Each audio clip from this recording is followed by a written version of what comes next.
Good morning, Nestle Coffee Seminar participants. Welcome to Costa Rica. It is 6:30 in the morning today, and it is a pleasure to host this virtual regenerative agriculture tour to be distributed around the globe from this small country in Central America.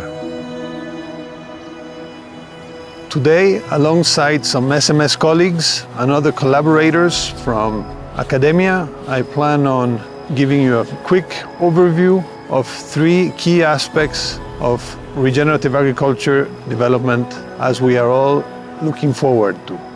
One will be the technical assistance that we provide together to farmers. Two will be an oversight of the investment required for regenerative agriculture and how some are approaching it.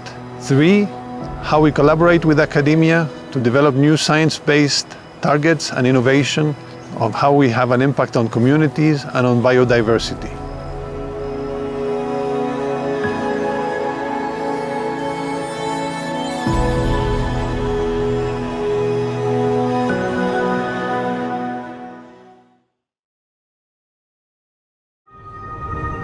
This Costa Rican cloud forest is brimming with life. Surrounded by beauty and tranquility, you feel that you're in nature. It's easy to forget this is a coffee farm. I'm here to meet Luis Emilio.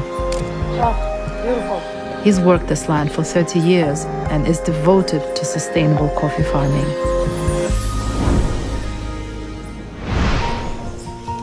Nespresso agronomist Fernando Segura has helped Luis transform his farm. Fernando siempre me ayuda aquí en la parte sostenible de mi finca, que le ayudan a uno un montón y le agradezco mucho a Fernando por ayudarme en eso. Yo puedo llegar aquí a decirle a Luis Emilio un montón de cosas que yo he aprendido, pero él es el que las implementa. Hacemos un buen equipo, pienso. Sí. 10 years ago, Luis began to feel the effects of climate change. Now sustainability underpins everything he does. Para mí, una finca sostenible que pertenece al programa Nespresso es esa finca que trata de producir el café de calidad, siendo amigable con el medio ambiente. Beautiful. Lo más importante que he hecho yo aquí en mi finca es sembrar árboles. Yo sembré aquí guava porque cubre más del viento. La hoja de guava, toda esta materia orgánica, de la nada se desperdicia, todo lo aprovecha la planta. By shading 80% of his crop, Luis has raised coffee quality while creating habitats for birds and insects. It feels like nature has a home here. It's layers and layers and layers of life.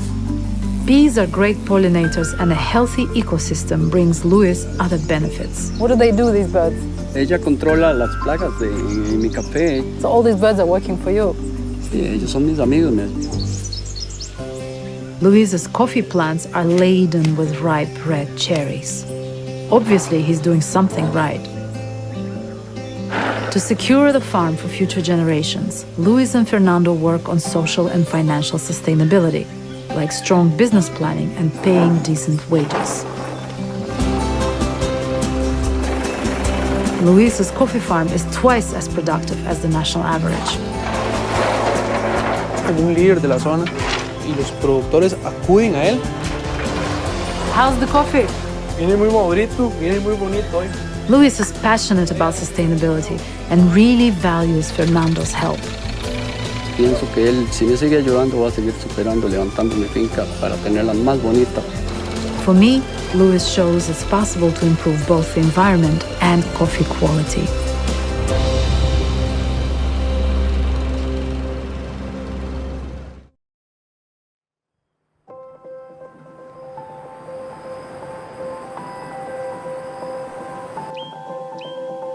In the last decade, technical assistance has been crucial in achieving a better sustainable coffee production. In addition to this, several innovative renovation projects have been promoted in different countries through the delivery of plans or smaller long-term financing programs. Nevertheless, one of the greatest challenges we have faced in our aim to stimulate a regenerative production among producers is how to escalate renovation in harmony with the environment. We will now show you a pilot project in Nicaragua, which could contribute with ideas as how to bring together the export finance roaster sectors in order to achieve this goal.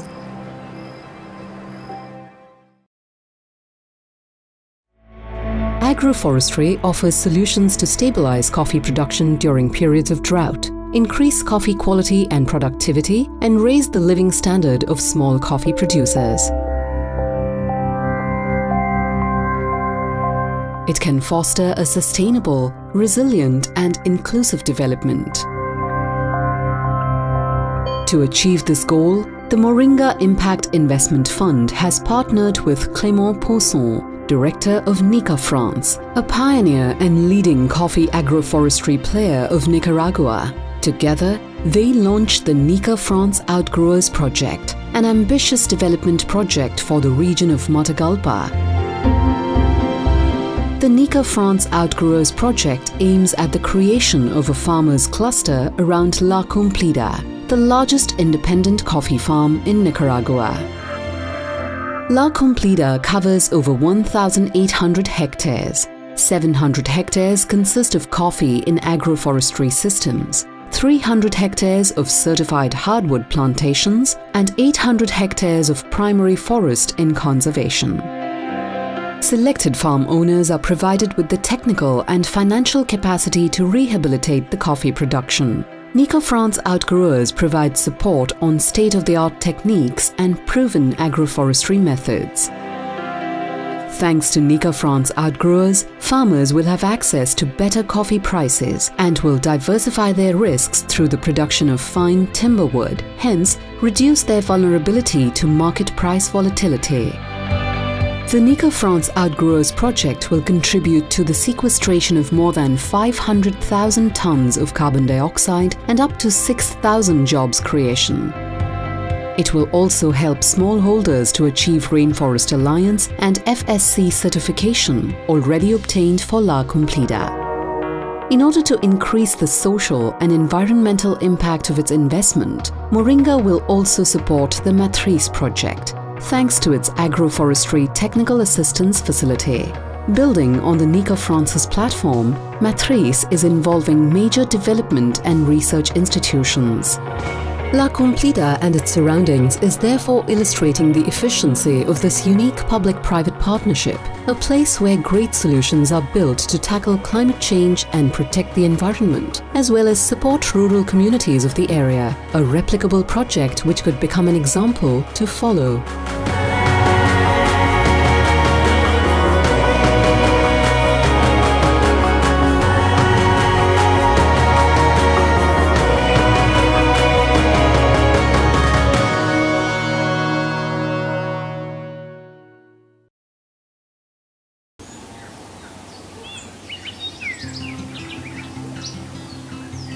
Once the transition has been set in motion, it will be paramount to involve the academia in order to evaluate the impact of regenerative production from multiple perspectives. These perspectives will provide us with traceable and transparent data of the impact that can be obtained over time. The following is a clear example of such projects that could be developed in partnership with universities such as Cornell.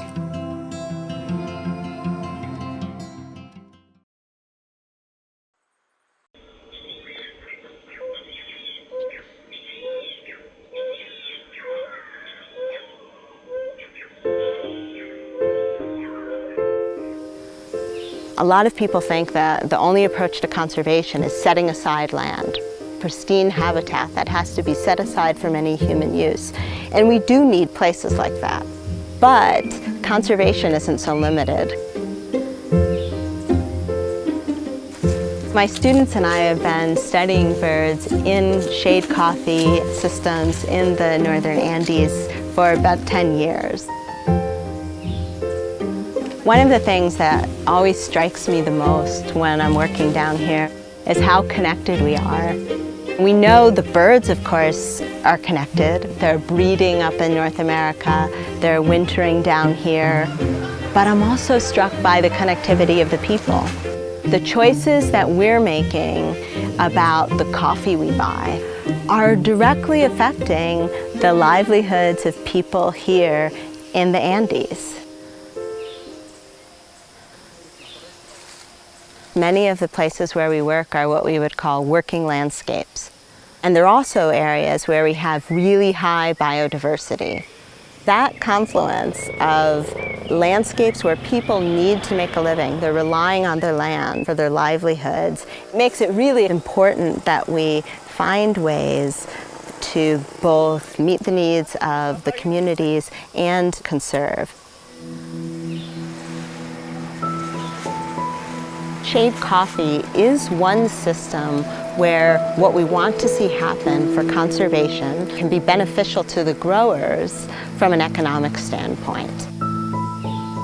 One of the ways that farmers can distinguish themselves and differentiate their product from others is by showing that they have a lot of trees on the landscape and that their farm is contributing to conservation. And so by engaging in those conservation practices, they might actually be able to get a higher price for their coffee in the end. The shade coffee plantations can provide really good foraging habitat for migratory and resident birds. The richer the shade coffee farm is in terms of different kinds of trees that are planted, the better the foraging habitat for birds. Shade coffee is good for the birds, we know that, but birds are also good for the coffee because birds eat the insects that are eating the coffee plants. And so coffee can actually produce more berries when the birds are there controlling those insects. Whether it's the people or the birds, the environment, the economy, or perhaps you just want a really good tasting cup of coffee. Shade coffee is where all of these things point to.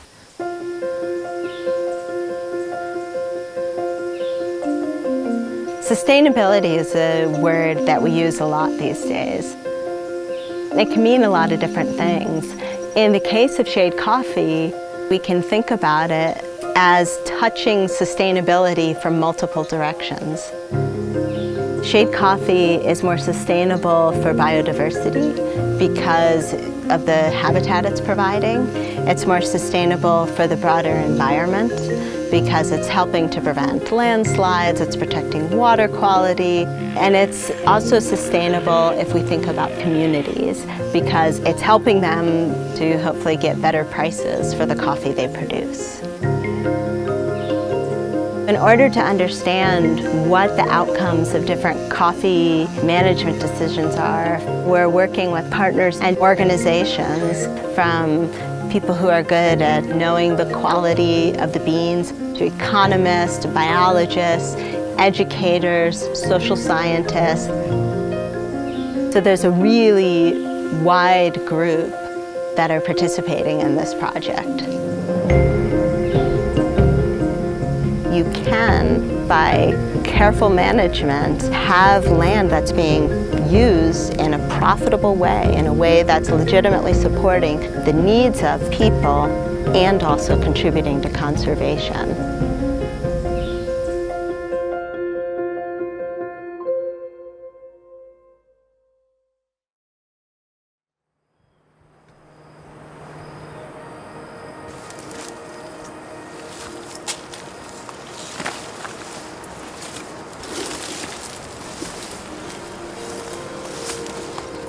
By the end of the 20-minute session, what I hope we would have achieved is give you some understanding how regenerative agriculture is the result of uncommon collaboration across brands, traders, agronomists, investors, and academia to develop a new way for the future, a new destination, a new way to collaborate, to avoid the polarities of left and right, north and south, but a more inclusive, regenerative development for the planet. I hope you enjoyed the session. Thank you.